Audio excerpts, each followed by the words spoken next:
Hey everyone and welcome back to another video. In this video, I'm going to show you how to change your password on Cox. Now this video is going to be particularly useful for individuals. Let's say that you want to go ahead and change your password.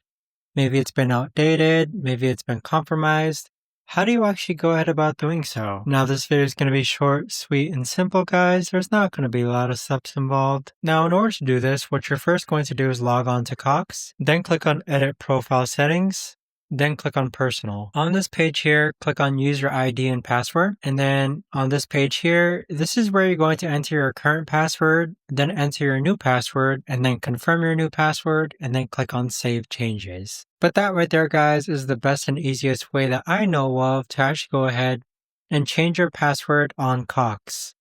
If you guys know of a better or easier way to actually do this, let me know in the comments down below. I would love to know. Thanks so much for watching, everyone, and I'll see you guys all in the next video. Take care.